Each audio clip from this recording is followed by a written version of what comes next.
Some are wondering whether a turbulent family history may have driven Tamerlan Tsarnaev to violence. Jennifer Smith joins me now. She's just back from Boston. Also, WSJ's Moscow correspondent Alan Cullison is in Makhachkala, Dagestan. We'll be coming to him in a second. Jennifer, it was a very rough time for the family before they came to the U.S. and after that. It was turbulent. You know, they came to the U.S. Sort of in phases about 10 years ago, and you know, they sort of settled in a working class apartment, and the dad was getting work, fixing cars.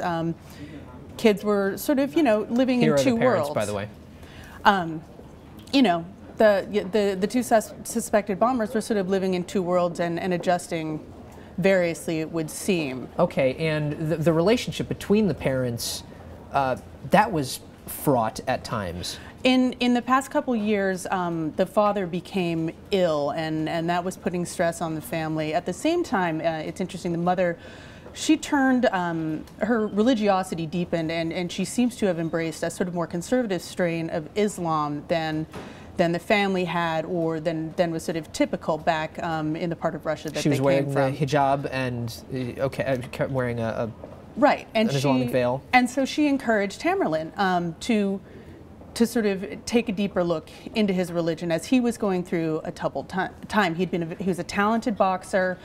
He qualified for the Golden Gloves in '09, but he got knocked out, I believe, or at least lost the first round.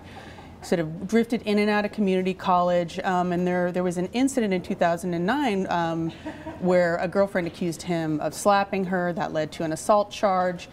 You know, he sort of appeared to be drifting, and his mother was encouraging him to embrace Islam, although sort of the people who knew him, his sort of friends at the time, said they didn't really see signs of anything extreme. Okay, I want to bring in Alan Cullison.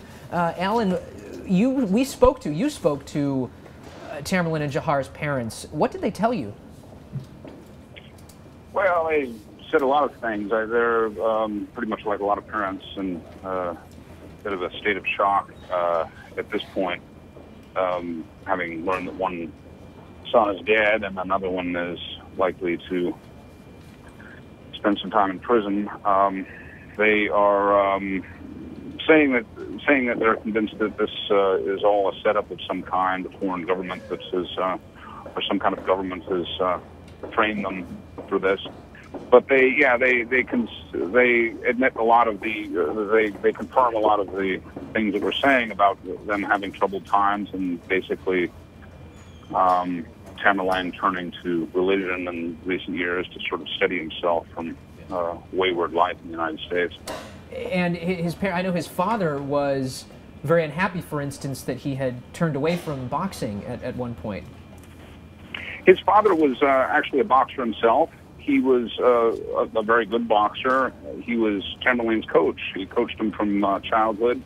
He said that he had hoped that, you know, by giving him skills in boxing, he could make something of it. He could make a career for himself. He could make a living and become well known. Do something that his family could be proud of. And yeah, he was very disappointed when, for reasons of Islam, he said that he could no longer box, and that this was one of the things that split the family, and actually the parents separated sometime after that.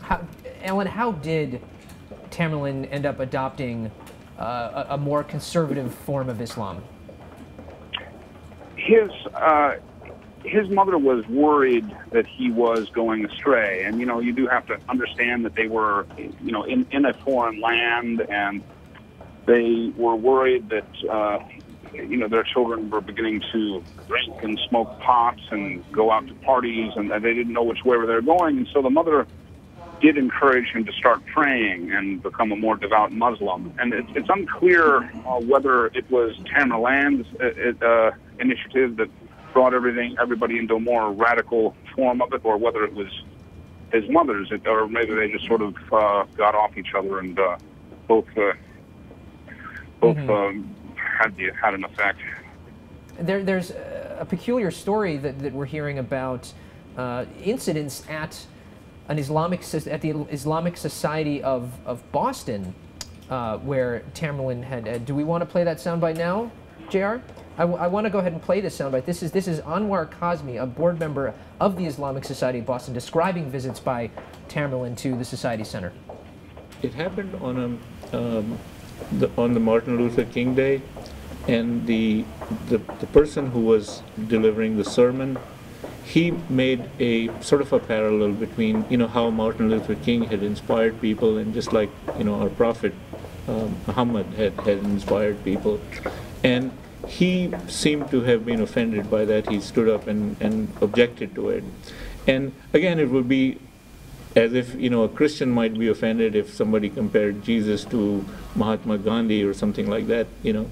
And after that incident, people sat down with him and talked to him, and he seemed to have to understand what, you know, the person was saying, and seemed to be kind of, you know, accept. It's interesting, Jennifer. You know, what had been said. I want to say the Islamic Society of Boston, they were not at all happy with Tamerlan's turn to this more conservative side of Islam. That's certainly what they're telling us. And one expert that we spoke with over the weekend said that this mosque does practice a sort of, you know, it's a rather conservative strain, but sort of. But it wasn't. He wasn't necessarily any turn he took was certainly doesn't sound to have been a product of this particular Islamic center. Not that we know of. I mean, the outbursts in the middle of prayer, there were two of them actually. Those outbursts are, you know, that's very atypical, and they came at about the same time in November, where we're also told by a local shopkeeper who kept a Middle Eastern food store, Tamerlan got in his face because he had to sign up for Thanksgiving turkeys, and Tamerlan said, you know, that's kafir, meaning, you know, that's non-Muslim. You shouldn't be selling that. He seemed to have some sort of animus against U.S. holidays. And this was just in November of 2012. Actually, not shared by other Muslims in Boston. Right. So he seems to have been a little more intense, perhaps, in the months leading up to the marathon. But again, you know, he is still a suspect, even though he has passed, and you know, they're still trying to sort out the pieces and understand sort of what motives the suspect may have had if they're found to have done this. Okay, Jennifer Smith, thanks so much. Alan Cullison in Makhachkala, Dagestan, thank you very much for joining us this morning.